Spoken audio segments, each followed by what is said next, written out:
a todas las personas que nos acompañan esta mañana. Para nosotros es un honor presentar a la maestra Marina Rosalba Torres Vallecillo, profesora muy querida del área de talleres de lenguaje y comunicación, profesora de las materias de taller de expresión gráfica y taller de diseño ambiental, una maestra con una enorme y larga trayectoria en nuestro plantel, en nuestro colegio, en nuestra universidad, gran profesora y bueno, pues todos estos atributos la hicieron merecedora a la cátedra Rosario Castellanos. Son cátedras especiales que otorga el Colegio de Ciencias y Humanidades a los profesores cuya trayectoria han marcado la vida de ¿cuántas generaciones de estudiantes, maestra? 30 generaciones de estudiantes, imagínense eso, 30 años impartiendo clases.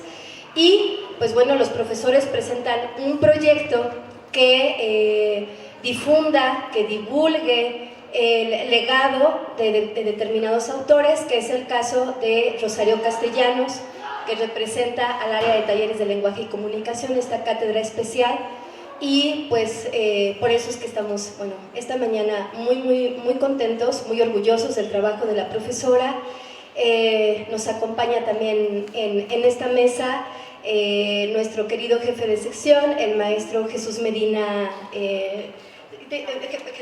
Cabrera, ya estaba Jesús Medina Cabrera, jefe de sección, también muy querido profesor del área de talleres, a quien le pido un enorme aplauso antes de... ¿sí? Fuerte.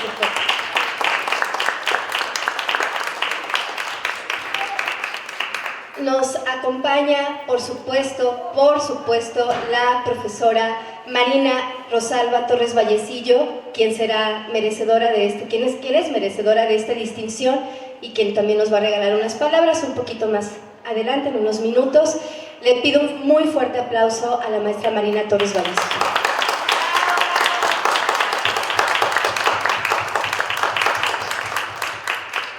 Y no podrían faltar las palabras institucionales a nombre del maestro Quechaba Quintanar Cano, que está también muy contento. Él iba a estar el día de hoy aquí, pero tuvo un compromiso que atender de último momento en Ciudad Universitaria.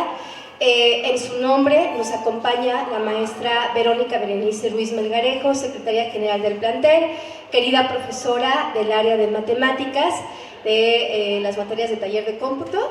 Y pues bueno, también nos va a regalar unas palabras. Bueno, primero un fuerte aplauso, por favor, para ella.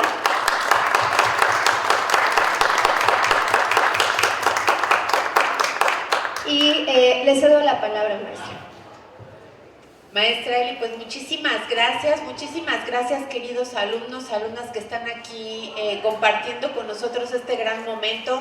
Para el plantel Naucalpan es muy importante que nuestros profesores reciban distinciones, porque si hay algo que hay en Naucalpan es calidad en la academia, calidad en la impartición de las asignaturas y sobre todo en las áreas de talleres.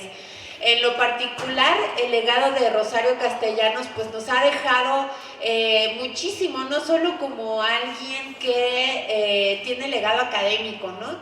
Como lo es en la literatura, como arte, sino también es una feminista, ¿no? Que aboga por los derechos de las mujeres. Es una mujer a toda vista, fue una mujer plena, maravillosa en su área de conocimiento.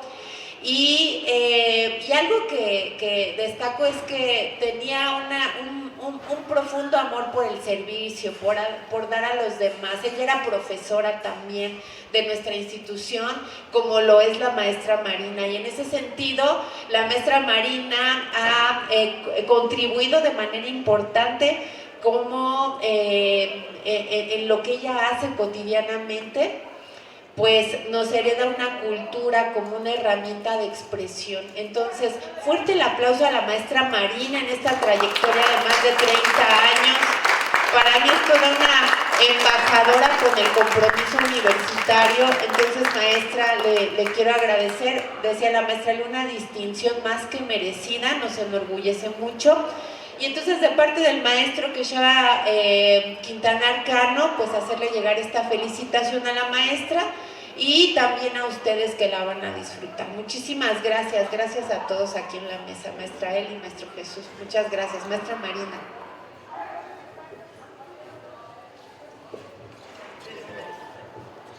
Chicos, antes de continuar, quisiera dar un pequeño esbozo de lo que es la semblanza curricular de la maestra Marina Torres. Tuvimos que, de hecho, hacerla un poquito más cortita, puesto que es bastante amplia, y bueno, pues ustedes se darán cuenta, ustedes que son alumnos, cómo ha contribuido en la cultura y en toda esta situación de las artes. La conferencia magistral de literatura a la escena, adaptaciones y representaciones de la obra Rosario Castellanos en cine y teatro, viene a colación de esta situación que se está viviendo ahorita, en qué tan importante es tener en alto a nuestras autoras, con no solamente en el rubro de la literatura, sino también en las otras expresiones. De esta hay una situación en la cual se han llevado a cabo estos relatos a la pantalla grande. Para contarles algo sobre la maestra Marina Rosalba Torres Vallecillo, es licenciada en diseño de la comunicación gráfica por la UAM Azcapotzalco, con una destacada trayectoria docente en el Colegio de Ciencias y Humanidades, plantel Naucalpan, 30 años, ya lo habíamos dicho. Ha coordinado múltiples actividades académicas y culturales como exposiciones, seminarios, además de elaborar y aplicar extraordinarios y diagnósticos en las asignaturas de taller de expresión gráfica y diseño ambiental. Su compromiso con la formación docente se refleja en la participación constante y actualización de los cursos y aplicaciones de los programas que ustedes están llevando a cabo, que de hecho nos hizo el favor de ser la presidenta de estos programas, estos nuevos ajustes que van a tener las nuevas generaciones. La maestra Marina se llevó a cabo como presidenta. Ha sido ponente en encuentros académicos, miembro de comisiones y dictaminadoras y jurado en concursos de oposición, consolidando una carrera dedicada a la educación y a la innovación didáctica y la extensión cultural en el área de talleres de lenguaje y comunicación. Así es que muchas felicidades, maestra Marina. Ahora sí le entrego el micrófono. Un fuerte aplauso. Gracias.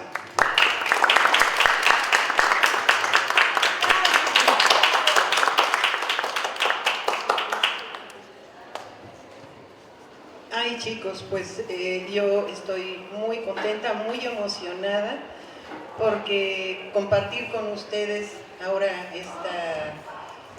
esta distinción que me honra y que me hace tener un compromiso mayor con la institución y sobre todo con los mejores maestros que yo he podido tener en mi vida, que son ustedes. Gracias a 30 generaciones de jóvenes como ustedes es que yo soy lo que soy. Sí, una profesora más de esta gran Universidad Nacional Autónoma de México, y de la cual nosotros vamos a platicar también de una egresada distinguida que ha puesto en gran renombre a la universidad, a nuestro país y en el extranjero, como es la que fue en su momento Puma de corazón, Rosario Castellanos. Vamos a pasar ahorita aquí a proyectar algo, no sé si nos permitan, ahorita aquí.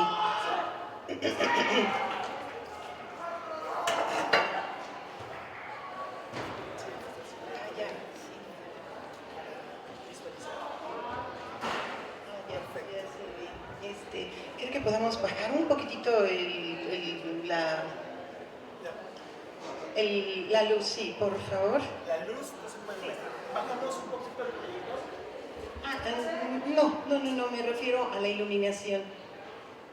Ya, es que, no, o sea, apagarla más bien. Sí.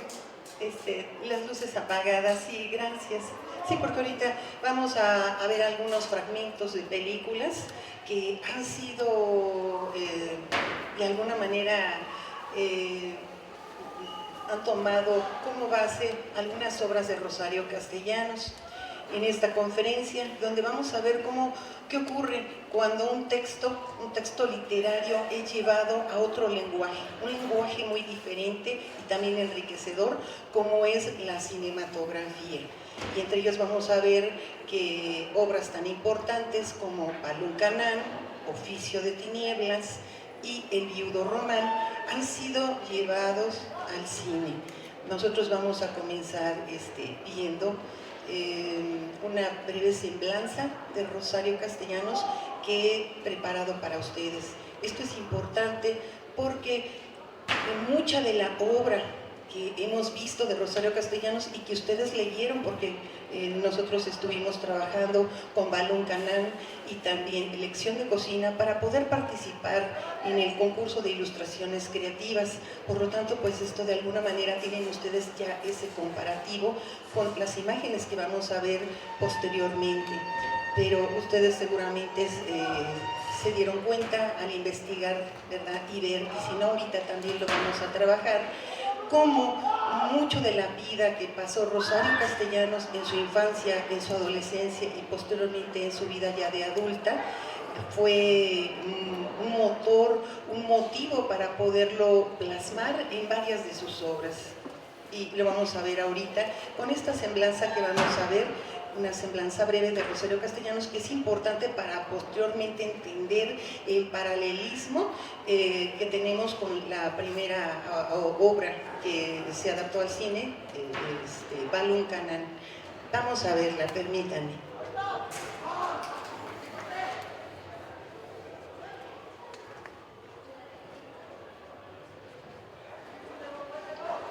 Rosario Castellanos nació el 25 de mayo de 1925 en la Ciudad de México. Al poco tiempo, sus padres se fueron a vivir a Comitán de Domínguez, Chiapas, lugar donde transcurrió su infancia y adolescencia. Creció en una familia conservadora de terratenientes. Su padre, César Castellanos, administraba plantaciones de café y azúcar, mientras que su madre, Adriana Figueroa, se encargaba del hogar. Desde pequeña fue testigo de la marcada desigualdad entre los hacendados y los pueblos indígenas, una realidad que más tarde influiría en su obra literaria. A pesar de pertenecer a una clase acomodada, Rosario vivió experiencias que la marcaron profundamente. Sus padres tenían una clara preferencia por su hermano Benjamín, por ser varón. En 1933, cuando su hermano murió de apendicitis a los 5 años, ella, con solo 7, se sintió culpable de seguir con vida en lugar de su hermano. Un sentimiento que reflejaría en una de sus obras más significativas, Balún Canán. Rosario fue criada por su nana Rufina, una mujer indígena que no solo la cuidó, sino que también le transmitió a través de relatos en quetzal un primer acercamiento a la cultura de los pueblos originarios de Chiapas. Además, su compañera de juegos, María Escandón, era una niña indígena con quien compartió experiencias que le permitieron conocer de cerca la lengua, las costumbres y las dificultades que enfrentaban las comunidades indígenas. Vivió de cerca el impacto de la Ley Agraria de 1917 durante el gobierno de Lázaro Cárdenas, que llevó la expropiación de tierras a los terratenientes para distribuirlas entre los campesinos indígenas. En 1948, a los 23 años, perdió a sus padres, quedó huérfana y heredó las tierras familiares en Chiapas. En un acto de justicia social, decidió devolverlas a los campesinos que las trabajaban, reafirmando así su compromiso con las causas sociales. Poco después, en 1950, se trasladó a la Ciudad de México para estudiar filosofía en la Universidad Nacional Autónoma de México. Rosario se desempeñó como escritora, docente y defensora del movimiento indigenista, además de colaborar durante años en el periódico Excelsior. En 1958 contrajo matrimonio con el filósofo Ricardo Guerra Tejada, con quien tuvo un hijo, Gabriel Guerra Castellanos. Tras 13 años de matrimonio, la relación terminó en divorcio, un episodio doloroso que también se reflejó en su obra. Durante el gobierno de Luis Echeverría Álvarez, fue nombrada embajadora de México en Israel. 3 años después, el 7 de agosto de 1974, falleció en Tel Aviv a los 49 años, debido a una descarga eléctrica provocada por una lámpara, mientras intentaba contestar el teléfono tras salir del baño. En su honor, el 9 de agosto de ese mismo año, sus restos fueron trasladados a la rotonda de las personas ilustres. El impacto de su vida y obra sigue vigente. En 2017 se inauguró el Museo Rosario Castellanos en Comitán de Domínguez, Chiapas, como un espacio dedicado a su legado. Además, la UNAM estableció la Cátedra Especial Rosario Castellanos para reconocer la labor de sus docentes. Y el Senado de la República instituyó el Premio al Mérito Literario Rosario Castellanos para honrar a escritores y escritoras que contribuyen al enriquecimiento de la literatura mexicana.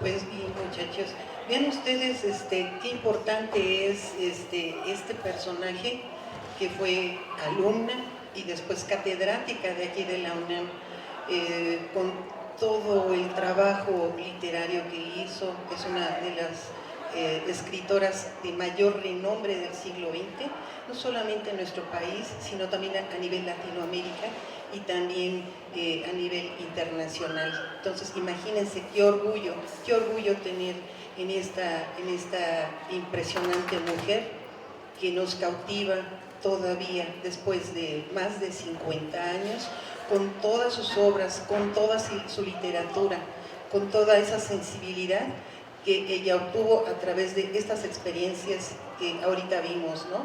De que quedó huérfana a los 23 años y que posteriormente, bueno, un poco antes, sufrió la muerte de su hermano. Ella le impactó mucho que sus padres hubieran dicho, ¿por qué murió? ¿Por qué murió el varón? Porque en aquellos tiempos era otro México muy diferente al que ahora tenemos. Se valoraba mucho al varón por sobre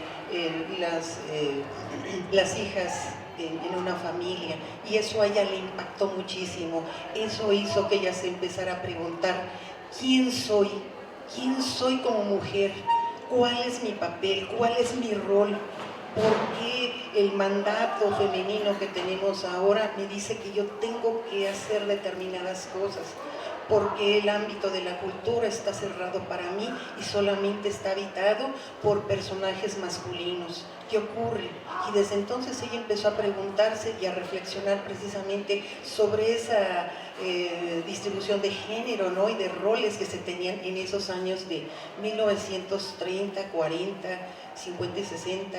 ¿Sí? Y que actualmente estamos todavía nosotros manejando y viendo cómo podemos nosotros lograr el ideal que ella tenía. Decía que para lograr una verdadera igualdad en todos los sentidos del hombre y la mujer, no tenía que venir de afuera hacia adentro o con algunas adecuaciones superficiales, sino que tenía que venir de adentro de cada uno de nosotros para poderlo proyectar afuera, que no solamente estuviera en las leyes como una imposición, sino que fuera algo que cada uno de nosotros lo viviéramos y lo creyéramos con convicción para poderlo proyectar y realmente hacer realidad ese sueño, no solamente de Rosario Castellanos, sino yo creo que de todos y de cada uno de nosotros, como es el lograr una igualdad de oportunidades para todos, porque en aquel tiempo, pues la gente decía, bueno, ¿y cómo nosotros podemos,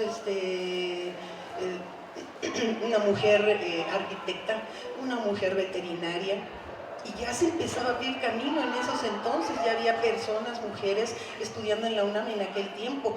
Pero cuando vemos fotografías de ella en la universidad, vemos que está rodeada pues principalmente por estudiantes masculinos, y las mujeres eran apenas incipientes en aquel tiempo. Imagínense, 1940, 1950, se estaba abriendo brecha para que las mujeres también hicieran y desarrollaran una carrera profesional.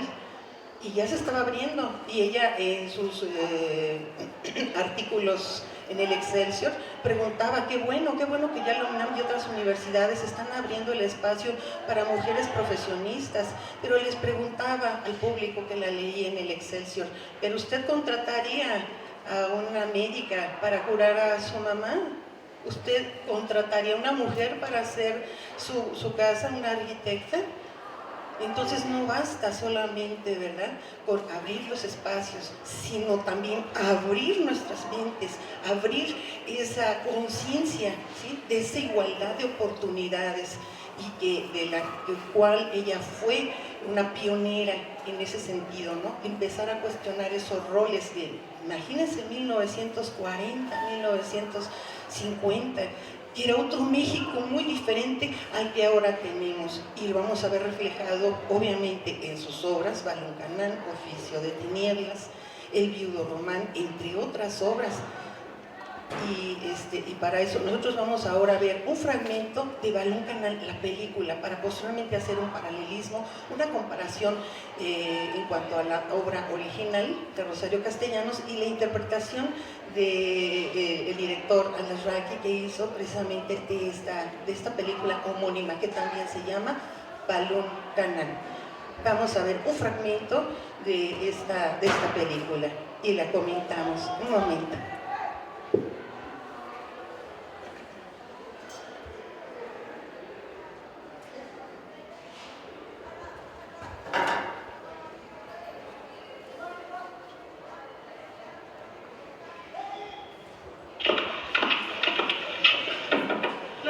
¿Dónde está el disco de los negritos? Nosotros nunca tuvimos esa clase de música. Sí, mi papá los compró en esa isla.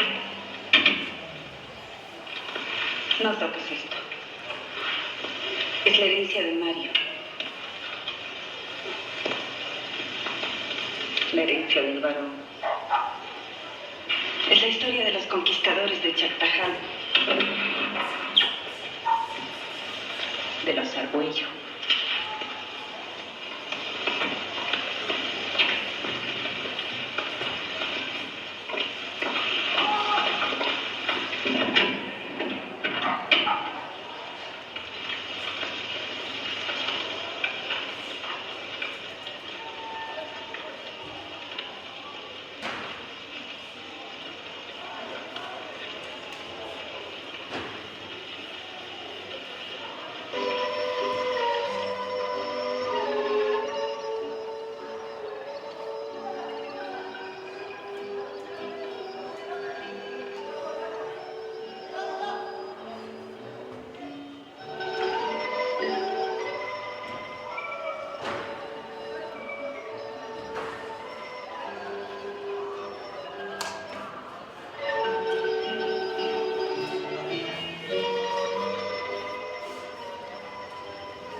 Ven a la finca, nana.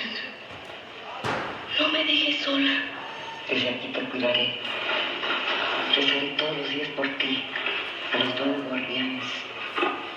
Ellos estarán contigo. Ellos están en todos los montes de Tlaxcala.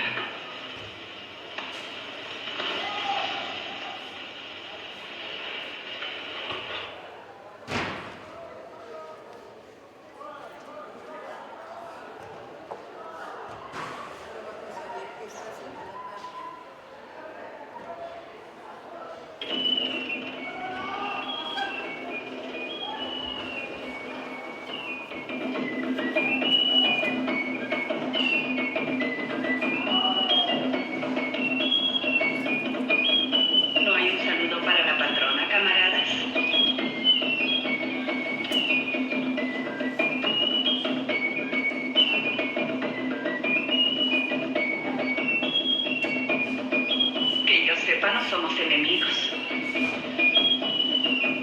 ¿En qué habíamos quedado? Ustedes levantarían la escuela y yo pondría el maestro. ¿Cumplimos los dos? El maestro no sirve. Y ayer les pegó a los niños. Porque los querimitos le faltaron al respeto. Pero yo les ofrezco que esto no volverá a ocurrir. No sabe enseñar.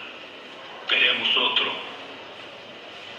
Para que vean que tengo ganas de transar, les juro que se los traeré. Bueno, como estamos de acuerdo, podemos empezar a trabajar.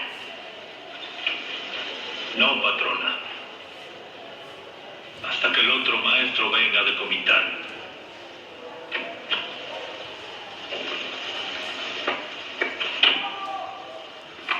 Ponte en razón, Felipe. Este asunto no se puede arreglar como de milagro. Considera que tengo que ir a la ciudad yo misma. Hablar con uno y con otro hasta encontrar a la persona indicada. Y falta ver si esa persona quiere venir. Este trámite, todo esto necesita tiempo. Sí, doña Zoraida. Y en estos días yo no puedo salir de aquí. Es la mera época de la cosecha. Sí, doña Zoraida. Si ustedes no me ayudan, si siguen interrumpiendo el trabajo, nos vamos a arruinar todos. ¡Nos vamos a arruinar! Vuelvan a su labor. Nos conviene a todos. No, patrona. No les importa, a mí sí. No estoy dispuesta a perder un solo centavo por una estupidez de estas. Vamos, al trabajo.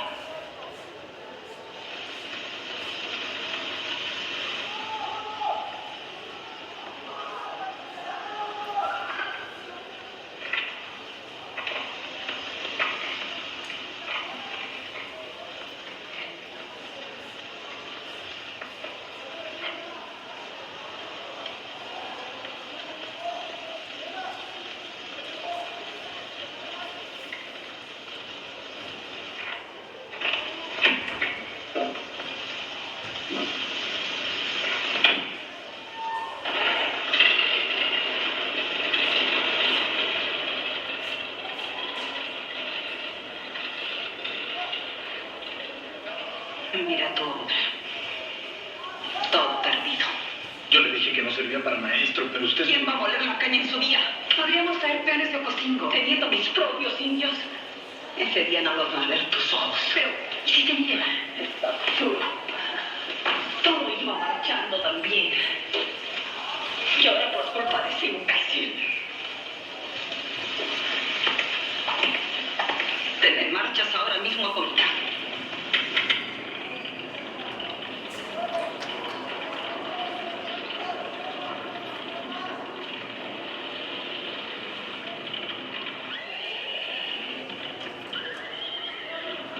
No se muevan de aquí. El fuego no llega a la casa.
Ahí está el anticipo.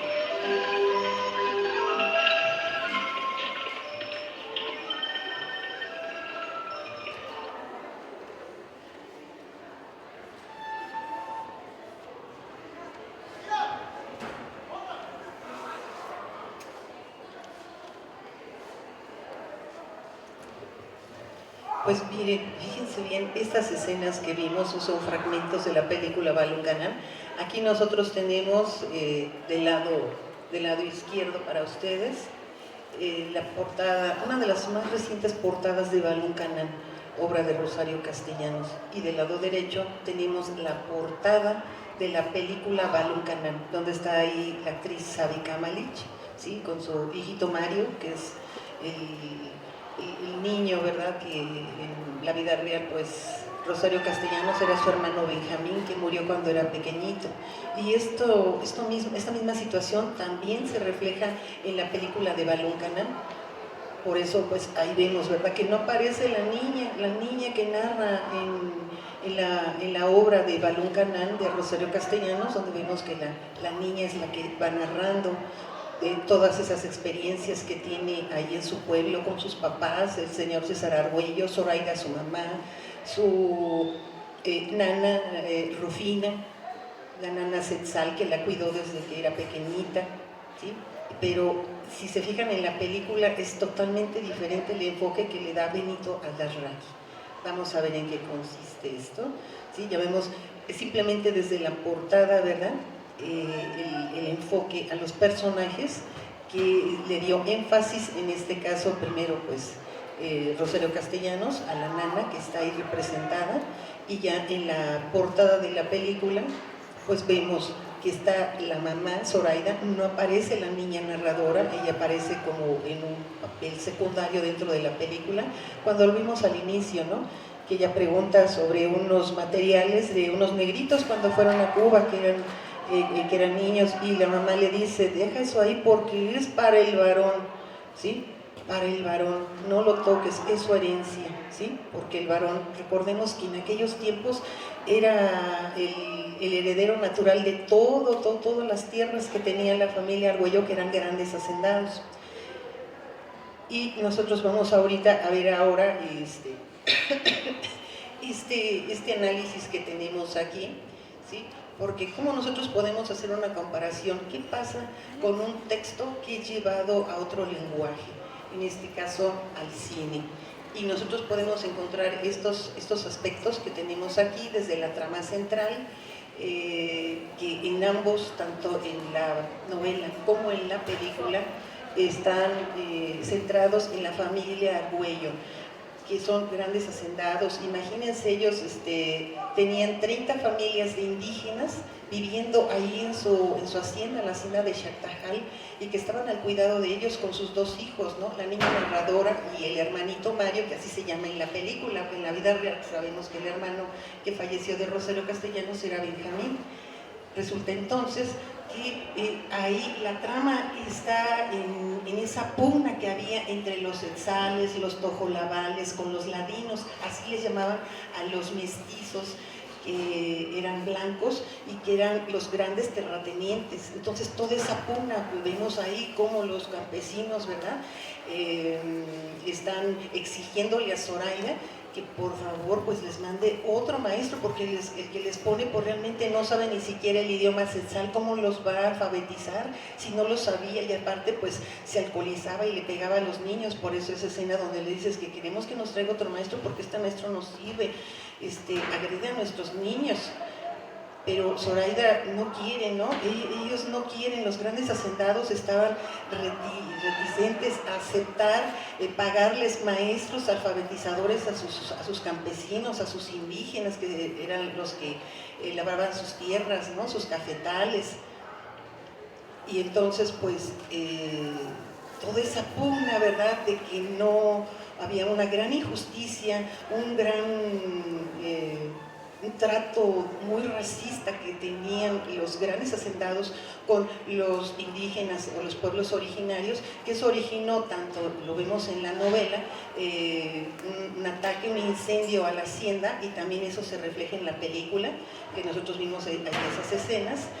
y que en la novela nosotros vemos que después el señor, el papá de la niña narradora, César Argüello, junto con otro de sus amigos hacendados, se van a buscar al gobernador para pedir ayuda porque se estaban levantando ya los pueblos originarios, sus indígenas, y decían, pues ¿cómo podemos detener esto? Vamos a que nos ayuden, que manden al ejército para poder detener esta situación. Eso ocurre en la novela de Rosario Castellanos, pero en la película el director Alarraqui le dan otro enfoque diferente.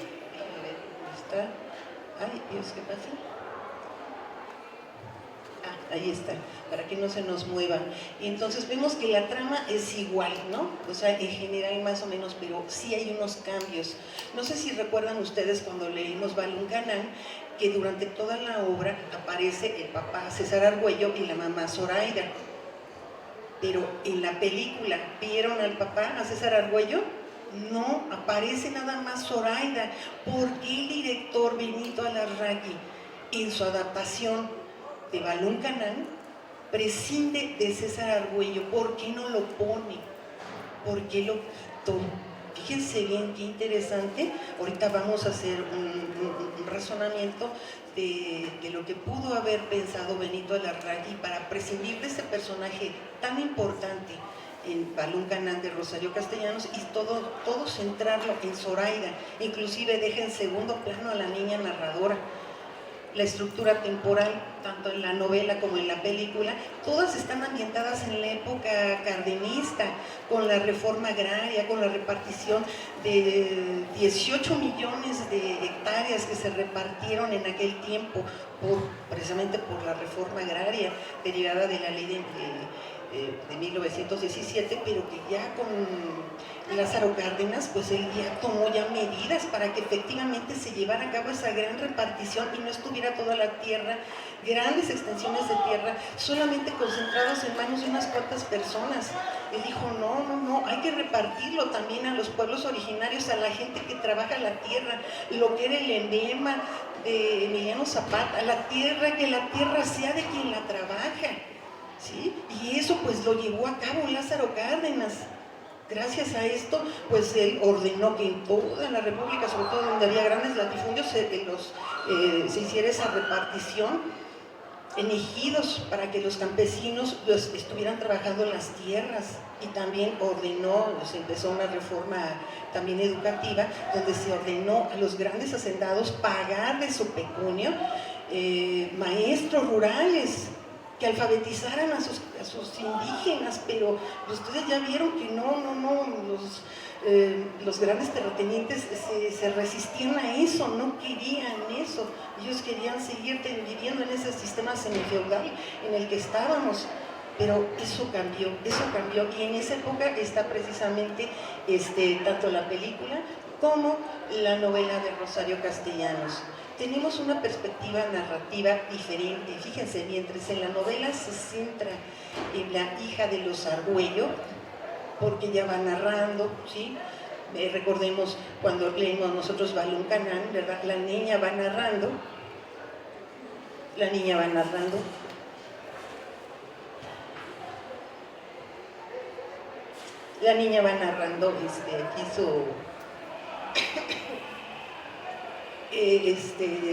cómo era el ambiente, el olor, ¿sí? del pueblo, de su nana, de su hermano, cómo era su convivencia con sus papás, cómo ella era invisible, cómo nada más le hacían caso a su hermano y ella era un personaje secundario junto con su mamá y con la nana, pero en la película es diferente porque está centrada en Zoraida, ya no aparece allí el papá, no aparece César Argüello, solamente aparece Zoraida.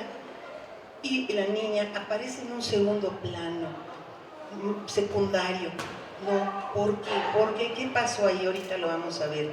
Las temáticas principales que tanto toca como la novela, como la película, son exactamente los mismos. La opresión, la lucha de poder que había entre los pueblos indígenas, los tzales, los tojolabales y los ladinos mestizos, que eran los grandes terratenientes.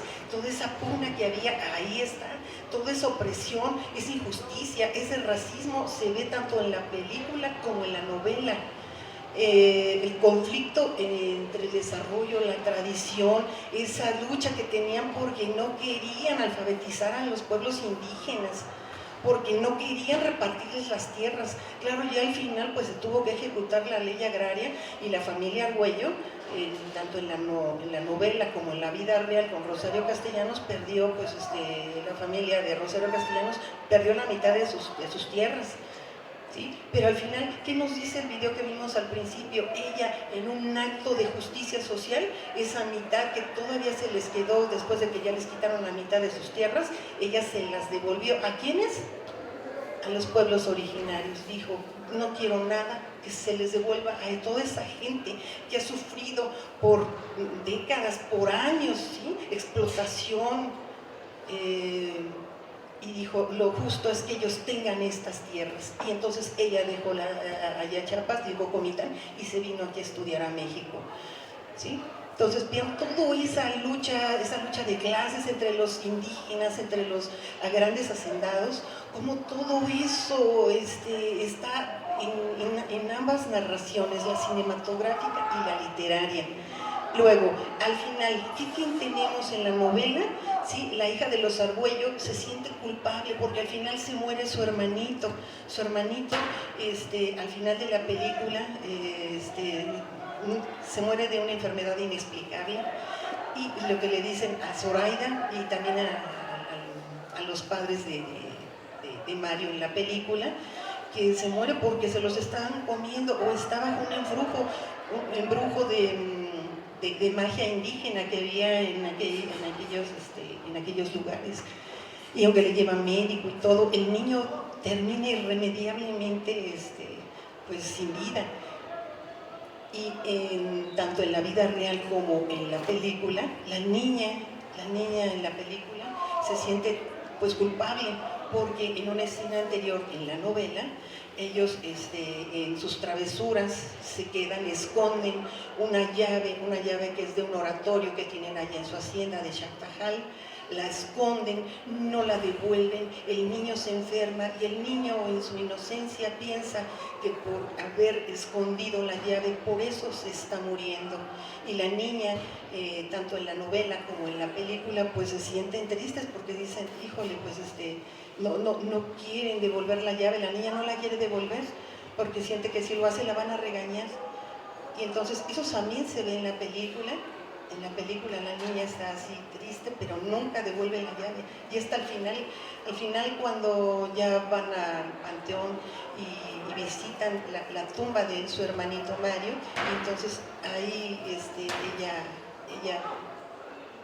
devuelve la llave, ¿no? Pero pues ya pasó ese evento tan traumático. Entonces vemos nosotros ahorita este paralelismo. Vamos a ver ahora pasamos a preguntarnos ¿qué pasa? ¿Por qué el director Benito Larraqui prescindió de César Argüello? ¿Por qué creen ustedes que pasó eso? Porque cuando es una versión de una obra literaria, ¿por qué los directores se toman a veces ciertas libertades en hacer sus adaptaciones?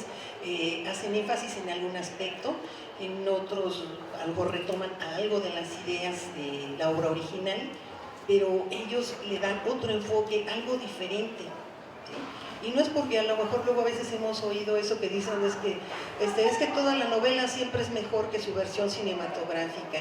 Vamos a ver si eso es cierto, porque como cada uno en su área, en su género, en su propio lenguaje es diferente, pues no es lo mismo, ¿verdad? Escribir una obra literaria donde el escritor tiene mucho tiempo y tiene muchas líneas para poder describir todos y cada uno de los pensamientos que tiene de su personaje, pero en el cine no se puede porque está circunscrito a un cierto tiempo para poder narrar una historia. En cambio, una novela, pues no, una novela la podemos leer en una semana, 2 semanas, irlo leyendo poco a poquito, pero en una película no.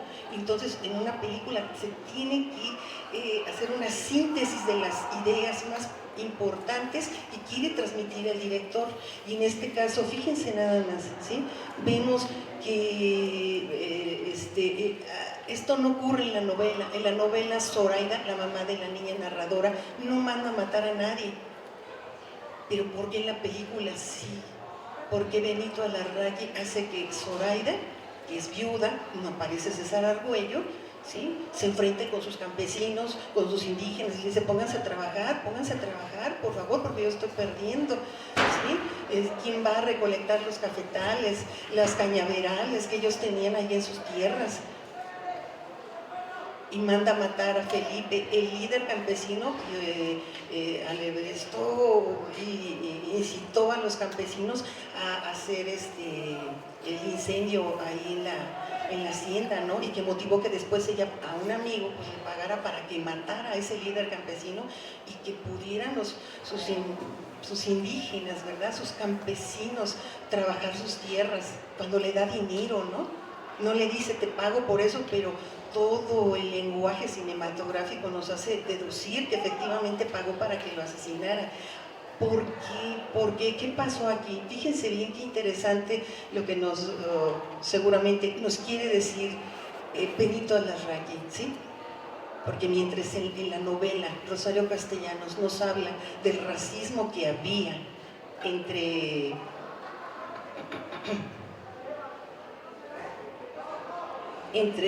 los pueblos indígenas y los ladinos, que eran los grandes terratenientes, ¿sí? Las mujeres en un sistema patriarcal también pueden ser no solamente víctimas, porque nosotros veíamos que en ese tiempo las mujeres, pues como las tenían, eran invisibles, solamente tenían el rol de ser madres, cuidar el hogar y nada más, y el hombre era la persona de autoridad, ¿sí?, la persona de mayor autoridad. Sin embargo, aquí en la película ya no aparece este personaje, César Argüello, pero aparece Zoraida, y sin embargo Zoraida, vean cómo la presenta, como alguien que manda a matar a un líder campesino, y la presenta no solamente como una posible víctima de ese sistema, de esa estructura patriarcal que se tenía en ese entonces, sino también al hacer que esta mujer que está al mando ya de todas esas tierras que su familia, la familia Argüello tiene, ¿sí?, y que manda a matar aquí a este líder campesino, vemos que las mujeres en un sistema patriarcal no son solo víctimas, sino también pueden ser victimarias, también pueden perpetrar injusticias como la que ella hizo. Fíjense bien la perspectiva que trabajó Benito Alarraqui cuando hizo esta interpretación de Rosario Castellanos, ¿no? ¿Sí? Le dijo, vamos a quitar al hombre, a Argüello, ¿sí?, al señor César Argüello, y que Zoraida sea el personaje central, el personaje principal, donde se vea que no solamente las mujeres también pueden ser víctimas de un sistema patriarcal, de una estructura de injusticia social, sino que también el mismo sistema las puede llevar a ser también victimarias, en cometer injusticias, ¿sí? Y eso sigue ocurriendo también ahora. Nosotros como mujeres, los hombres, no solamente la violencia es exclusiva de un género, sino de todos, porque la injusticia social atraviesa toda la sociedad, atraviesa todo, atraviesa nuestra mente, nuestro corazón, está en todos, porque de dónde salen todas las injusticias, de dónde sale toda esa situación que nos preocupa actualmente de inseguridad, sale de nuestro corazón y de nuestra mente, porque eso estamos pensando. Y quien piensa en matar quien llega a matar es porque primero maquinó esa idea, ¿no? Como lo hizo Zoraida. Esta nueva visión que nos hace Benito Alarraqui en esta propuesta, en esta adaptación de Balún Canán, es algo totalmente diferente que ¿qué habría dicho Rosario Castellanos? ¿Qué habría dicho Rosario Castellanos al ver esta nueva interpretación, ¿no? Donde se ve únicamente el personaje femenino, no como alguien sojuzgado, diezmado o que está invisibilizado, ¿no?, por la estructura patriarcal de aquel momento, sino que también la mujer también al ser terrateniente, tener ese poder que ella tenía, lo usó para cometer una injusticia. Qué interesante. Bueno, a mí me llamó mucho la atención esta adaptación que hizo Benito Alarraqui de esta versión. Vamos a pasar ahora a otra película para también analizarla. Permítanme.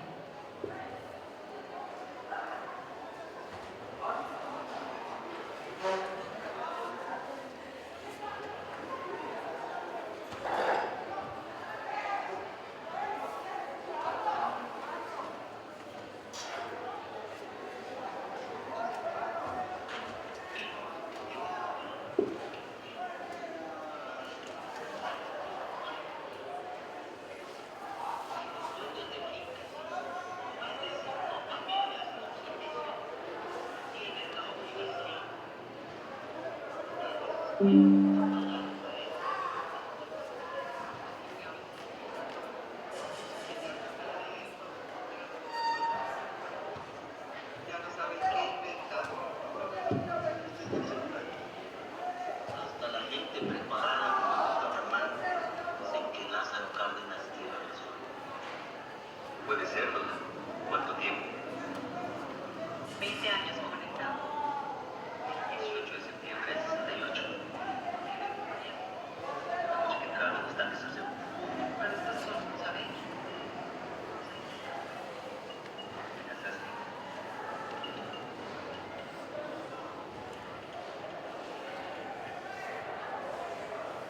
No lo puedo creer. ¿Sabes cuando sentí así de golpe todo el tiempo que ha pasado? La primera vez que tuve que explicar en una clase de la prepa lo que fue el movimiento estudiantil. ¿Como clase de historia? Sí, clases de historia. Tuve que explicar objetivamente quién era Cueto, quién era Díaz Ordaz, lo de la mano tendida y la prueba de la parafina. Tampoco lo sé bien. Son chavos de 17 años, todavía no nacían. Bueno, pero sus papás, ¿qué no les dijeron? No, hombre. Una chava me dijo, ay, yo pensé que el movimiento del 68 había sido un temblor. Como murió tanta gente. ¿Ves? No puede ser. Pues ¿en qué mundo vive? En el de Timbiriche.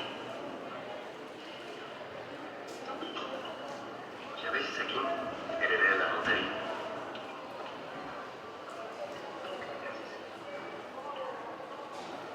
Discúlpame, tengo una cita con mi buena Avísale a tu marido que llegamos con bien. Ya no tengo marido, no le voy a decir nada.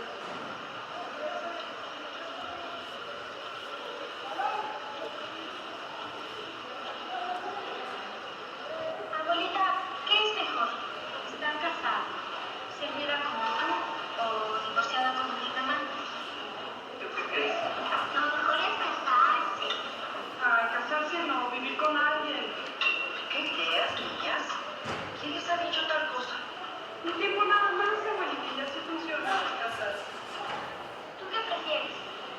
En mis tiempos decían que la viudez era el estado perfecto de la mujer. Se sufría por los hombres. ¿Y eso es cierto? Sí. Es que mamá se pasa por alto muchas cosas. ¿Cómo que? Mamá, ya hablé a la notaría. Parece que nos tenemos que quedar por lo menos 2 semanas. ¡Qué padre! Pues se quedan ustedes, yo me voy. Yo no tengo nada que hacer aquí. Pero si hay televisión, si tienes en México que no hay aquí. La paz del corazón.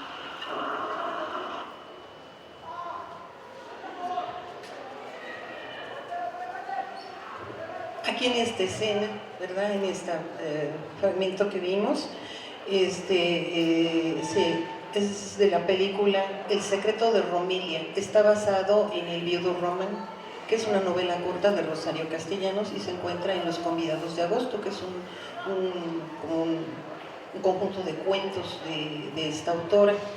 Y entonces aquí nosotros vemos en medio a la señora de la tercera edad, ¿verdad? Que es Romilia, y ella tiene un secreto que la ha perseguido durante toda su vida y que la ha atormentado. Ahorita vamos a ver un video, qué fue lo que le provocó esa gran tristeza en su corazón. Y ahí vemos 3 generaciones: a Romelia, que es la señora de la tercera edad, de la Diana Bracho, que llega ya al final, que es su hija, Dolores, y sus nietas, ¿sí? Son 3 generaciones. Ese es el enfoque que nos dio Busi Cortés, que es la directora de esta película, que se llama El secreto de Romelia. Vamos a ver cuál es ese secreto que tenía y que nos lo descubre y que está retomado de la obra de El viudo Román de Rosario Castellanos. Veamos.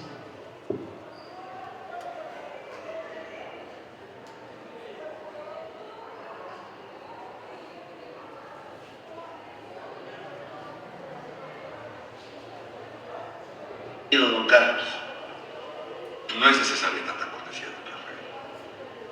Quisiera hablar con usted un momento. Diga.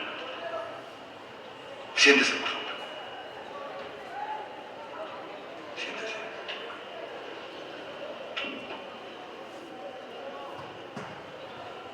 He venido a decirle hoy a su casa que Romelia no es digna de permanecer en mi casa porque no es virgen. Eso no es verdad. ¿Por qué? Tengo todas las pruebas a mi favor. No me obligue a tener que hacerlo público. Se lo repito. No es digna de permanecer en mi casa.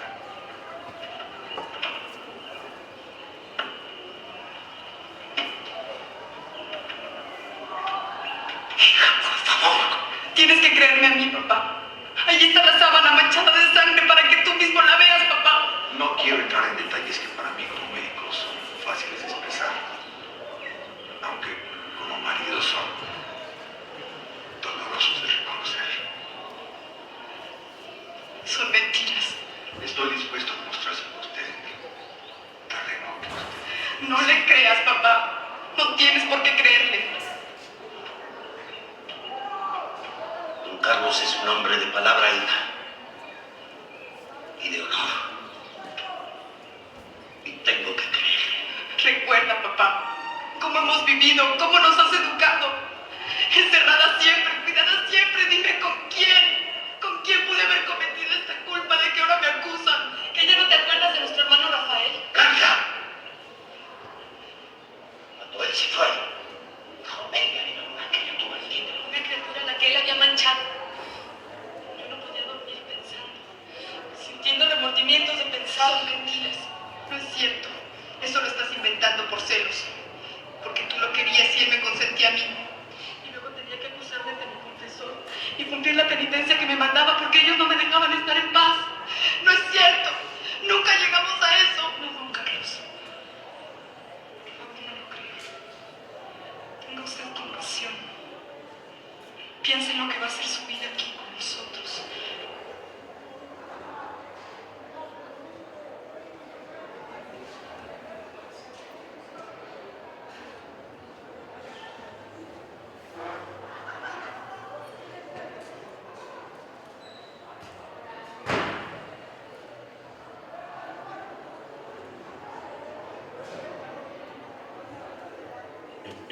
Miren, aquí vemos la portada de Los convidados de agosto de Rosario Castellanos.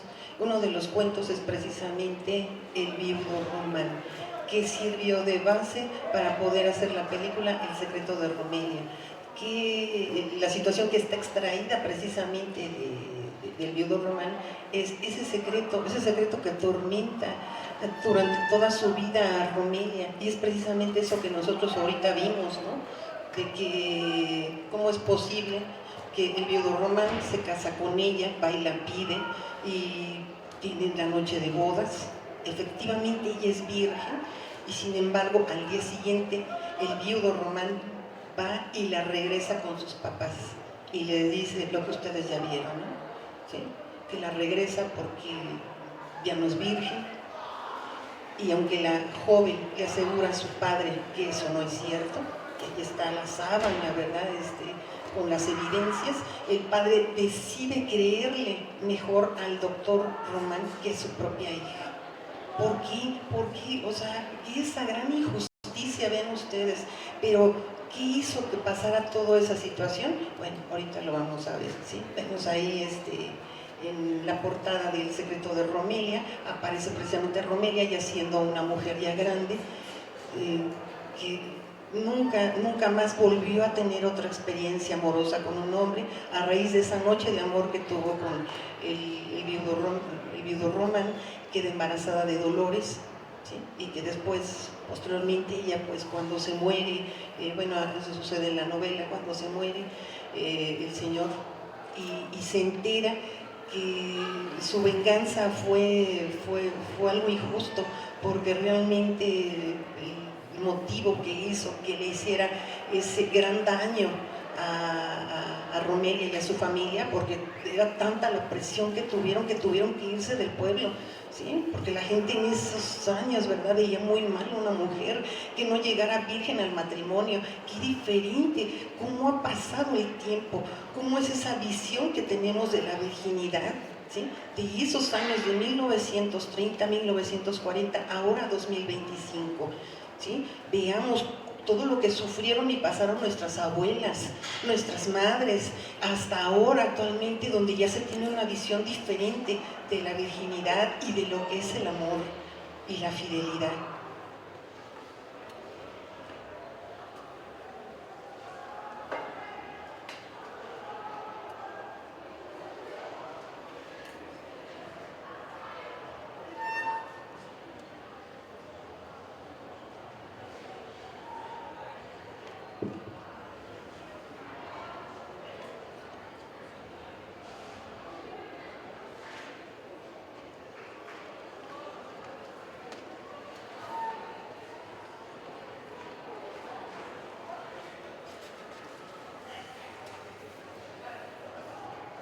Vemos aquí los mismos aspectos que analizamos en Balún Canal, la trama central que vemos tanto en la novela como en su versión cinematográfica, ¿sí? Carlos Román, que es un médico, ¿sí? Se casa con Romelia Dorantes y la regresa al día siguiente a sus papás porque ya no es virgen, y lo hace por una venganza, lo hace para vengarse, porque él cree que el hermano de Romelia era amante de la esposa de él, que ya falleció, y una manera de vengarse fue, pues me caso con Romelia, la hermana de este hombre que él piensa que era el amante de su esposa, y ya no se puede vengar de él porque el hermano ya falleció, el hermano murió, y entonces digo, ¿cómo, de quién me puedo yo, no sé, vengar? Pues agarró y pues se casó con la hermana de este muchacho, ¿sí?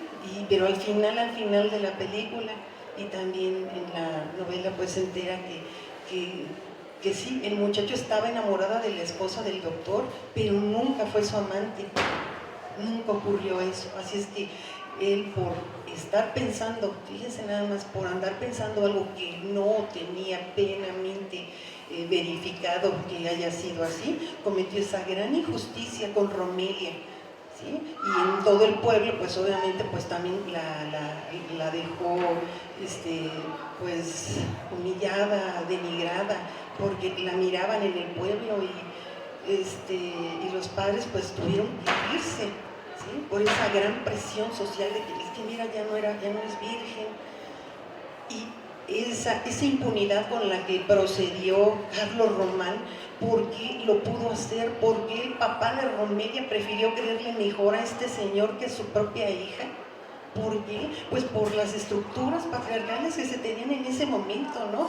Donde el único que tenía voz y voto y tenía una mayor jerarquía social, pues eran los hombres. Valía más el dicho de un hombre que de una mujer. Qué tristeza, imagínense, eso lo plasma Rosario Castellanos en su obra El viudo Román, lo retoma Bussi Cortés en esta película y nos presenta pues este drama, ¿no?, que acompaña a Romelia toda su vida, pero algo enriquece la trama. Bussi Cortés de la siguiente manera, lo vamos a ver aquí.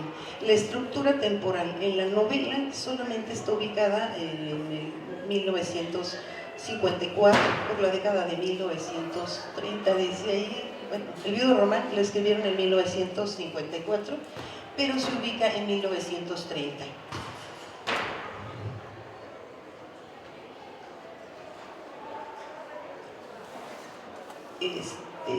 en la década de 1930. Fíjense nada más, esa época todavía ni ustedes ni una servidora nacíamos, ¿no? Era un México que de veras había una estructura social, roles de género muy, muy diferentes, ¿sí? Más acendrados que los que tenemos ahora, ¿sí? Y entonces pues se ubica en esa época. Pero ¿qué hizo Bussi Cortés en la película, verdad? ¿Qué hizo? ¿Sí?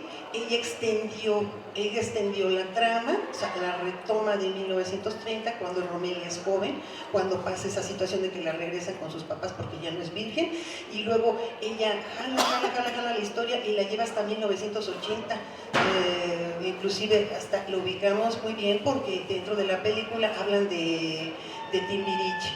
¿Sí? Dicen, ay, ¿cómo es que los jóvenes no saben cuál fue el movimiento del 68? Pues, ¿en qué están pensando? ¿No les dijeron sus papás acaso de ese evento que ocurrió dentro, pues, de aquí en ese México que teníamos? Dicen, no, es que los jóvenes no sabían. 1980, hasta entonces jala la historia. Bussi Cortés abarca 3 generaciones y a lo largo de la película se hace una reflexión sobre la evolución de la idea de la virginidad y del amor y de la fidelidad a lo largo de 3 generaciones. Por eso hay esa escena donde las nietas de Romelia le preguntan en la sobremesa, abuelita, ¿cuál es la situación ideal de una mujer? ¿Estar casada? ¿Sí? ¿Estar viuda como tú o divorciada como mi mamá? ¿Qué es mejor? Y la pequeñita, una de las nietas, dice, es estar casada, ¿verdad, abuelita? Dice, ay, hija, pues dicen en mi pueblo que el estado ideal de la mujer es ser viuda, porque sabe muy bien dónde está el marido, ¿verdad? Ya no le engaña, ya no tiene por qué preocuparse. Es lo que nos han dicho, ¿verdad? Lo que hemos oído que dicen nuestras abuelas al respecto, pero cómo ha cambiado.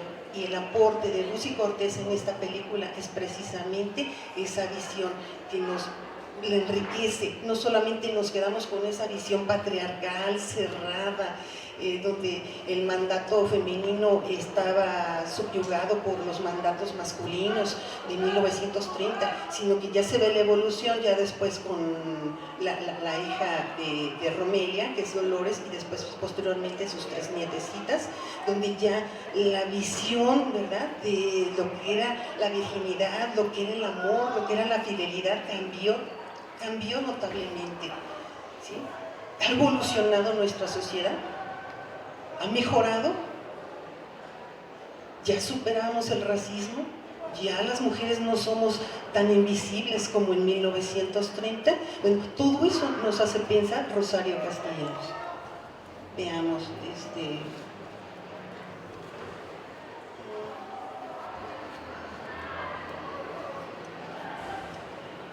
las temáticas, pues ya vimos que son precisamente esa tensión entre la injusticia social, las normas de honor que había, ¿verdad?, para las mujeres, que tenían que ser vírgenes, llegar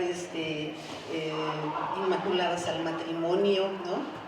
Y la venganza es un tema muy importante dentro de aquí, de la trama, ¿sí? Tanto en la novela como en la película, porque es lo que alimenta al viudo Román para cometer esa injusticia, de hacerle esa gran maldad, esa gran injusticia a Romelia, ¿no?, de casarse con ella y luego rechazarla y someterla pues a un juicio denigrante ante su familia y ante el pueblo en donde vivían, que finalmente pues tuvieron que abandonar porque pues era muy fuerte la presión social, para que al final, ¿qué pasara en la novela? Pues se revela la injusticia de la venganza de Román, ¿no? Y en la película Bussi Cortés hace un final, un cierre muy esperanzador, fíjense.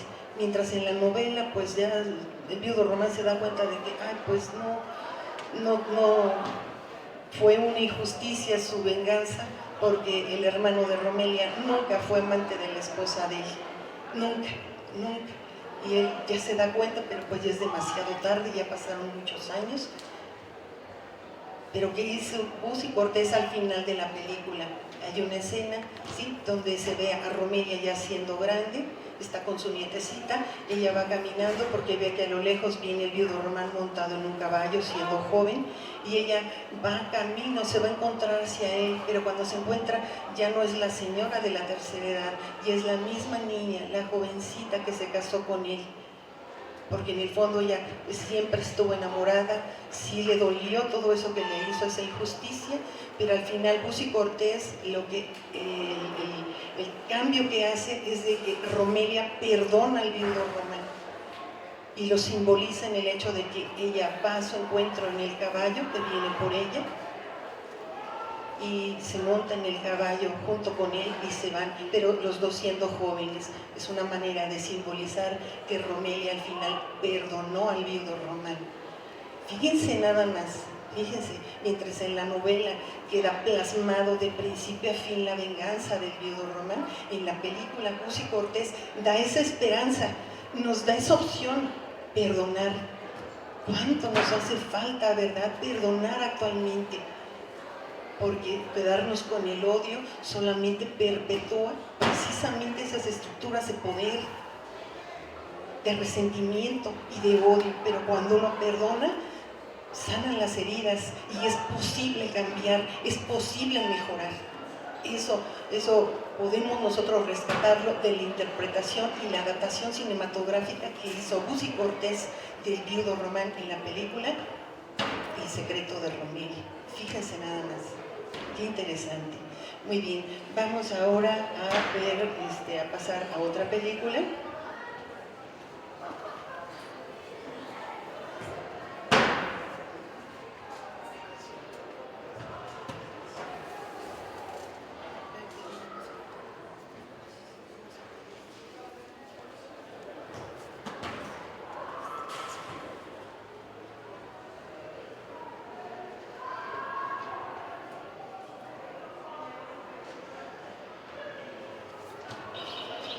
Pero del temor salen represalias, no concesiones. Y si lo hiciéramos, no me fío de milagros. Las rebeliones de los chamulas se han incubado siempre como hoy, en la embriaguez, en la superstición. Una tribu de hombres desesperados se lanza contra sus opresores y tienen todas las ventajas de su parte, hasta la justicia, y sin embargo siempre fracasan. Y no por cobardía, entiendan, ni por estupidez. Es que para alcanzar la victoria se necesita algo más que un arrebato o un golpe de suerte. Se necesita una idea que alcanzar, un orden que imponer.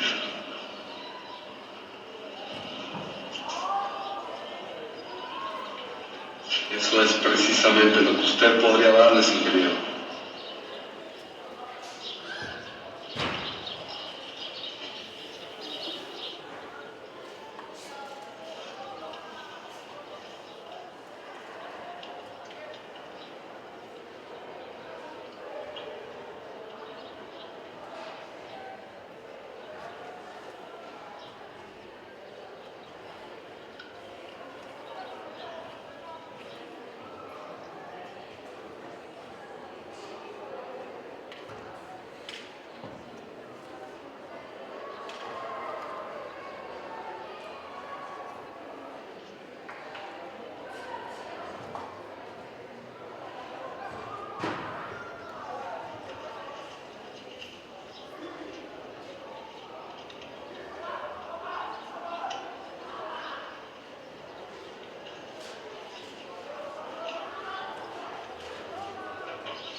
Estas escenas corresponden a la obra de Rosario Castellanos que se llama Oficio de Tinieblas, y tiene su obra homónima en el cine que también se llama así.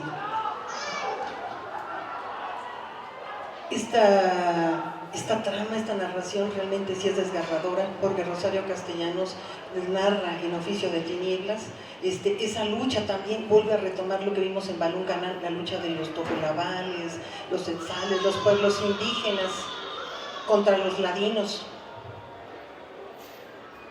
Pero algo que retoma Archibaldo Bulls, que es el director de la película también llamada igual Oficio de Tinieblas, es este mismo hecho, ¿no? Donde vemos que los indígenas crucifican a un niño Este hecho, por desgracia, ocurrió, es histórico. Rosario Castellanos se trasladó precisamente también a Chiapas para investigar las causas, los motivos que orillaron a que esos pueblos terminaran haciendo eso entre 1867 y 1870, cuando los chamulas, ¿sí?, se estaban rebelando, ¿verdad? Precisamente estábamos por las grandes injusticias que se tenían en ese sistema semifeudal. Estaban totalmente en una pugna tremenda contra los ladinos, que eran los grandes terratenientes. Y entonces, ¿qué hicieron los indígenas? Tenemos un Cristo. No ha nacido en vano, ni ha agonizado, ni ha muerto en vano. Su nacimiento, su agonía y su muerte sirven para nivelar al Tzotzil, al chamula, al indio con el ladino. Por eso, si el ladino nos amenaza, tenemos que hacerle frente y venir. Si nos persigue, hay que darle la cara. ¿Qué podemos temer? Sobre nuestras cabezas ha caído la sangre del bautismo. Los que son bautizados con sangre y no con agua, está dicho que no morirán. Vayamos pues al encuentro del ladino, desafiémosle y vamos a ver cómo huye y se esconde. Y si se resiste, nos trabaremos en la lucha. Somos iguales ahora que nuestro Cristo hace contrapeso a su Cristo.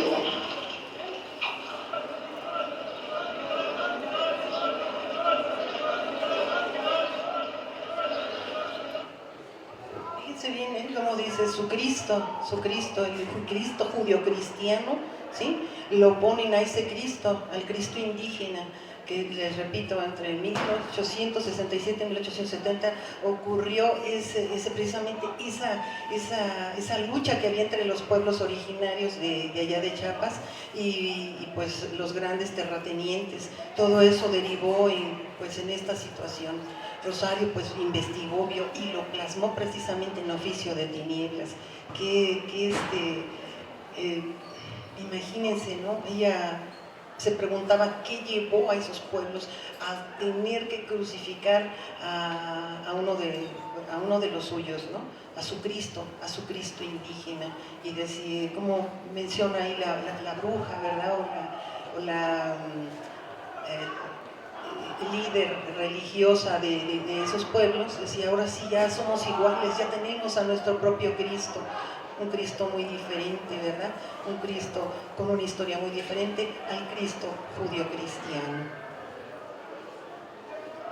Vamos a ver ya, para cerrar esta parte,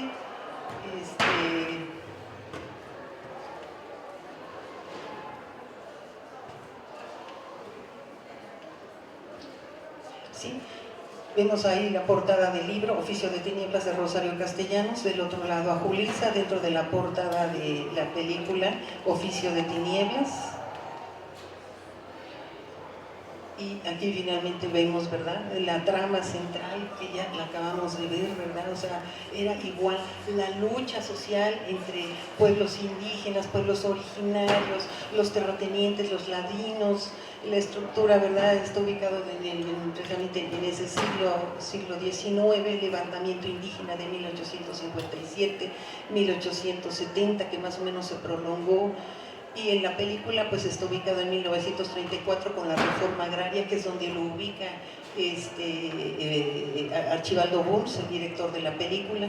La perspectiva, ven ustedes cómo está centrado en la novela, está centrado en la vista de los personajes, ¿sí?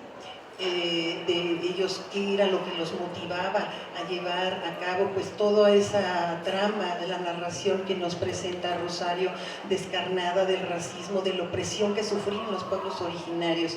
Y en la película se enfoca en la rebelión indígena en Chiapas, precisamente del pueblo chamula, y explorando las tensiones que había entre esos pueblos, ¿no?, y que derivó precisamente en la crucifixión de uno de los suyos, en su Cristo indígena.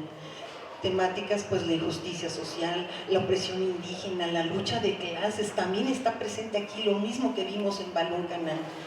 Lo mismo está en la película, la resistencia al cambio durante la reforma agraria en la cual se ubica.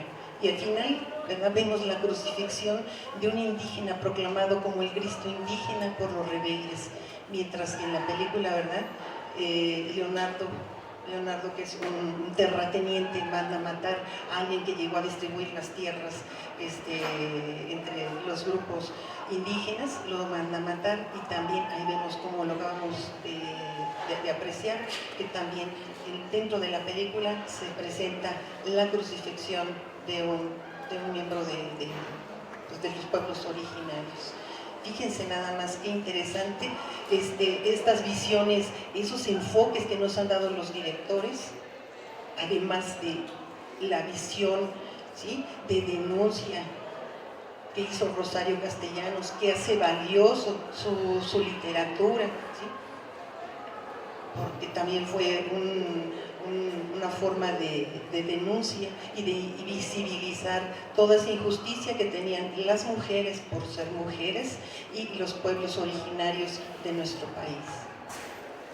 Esto es muy importante, que nosotros lo tomemos en cuenta en esta comparación de lo que ocurre cuando una obra literaria es llevada a otro lenguaje, en este caso al lenguaje cinematográfico. Así es, muchachos. En teatro vemos, además les presento rápido algo ahí de teatro.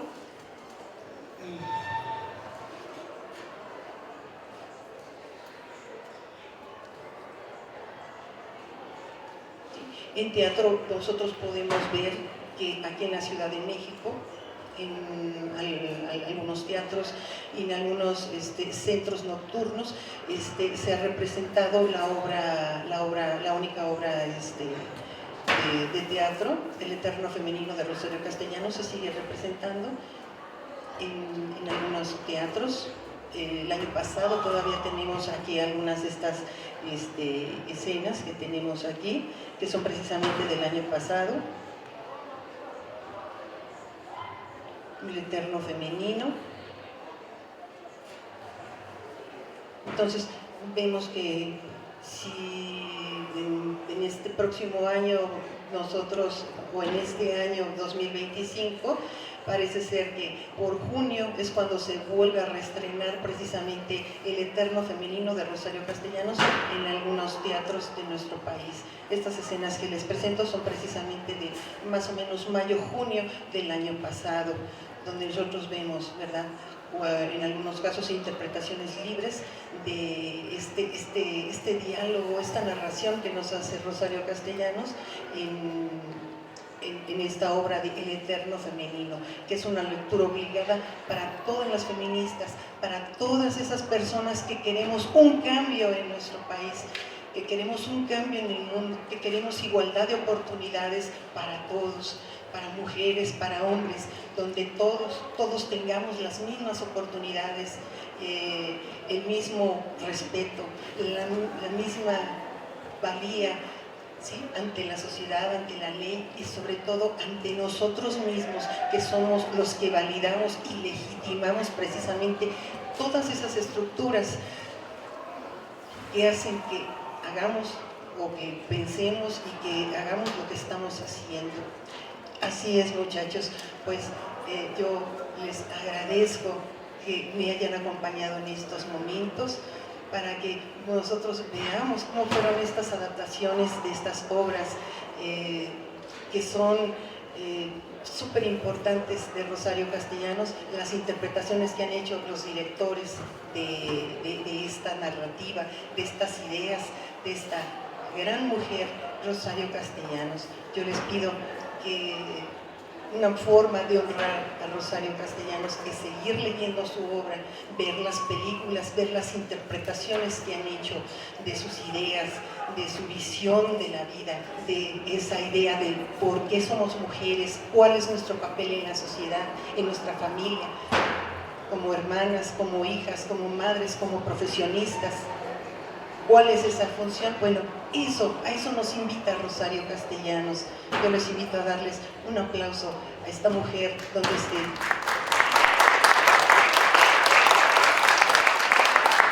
Si Rosario Castellanos viviera, el 25 de mayo del próximo mes cumpliría 100 años. 100 años cumpliría Rosario Castellanos. Yo les agradezco y los invito a acompañarnos a la ceremonia de premiación del concurso de ilustraciones creativas de Rosario Castellanos. Gracias, muchachos. Gracias.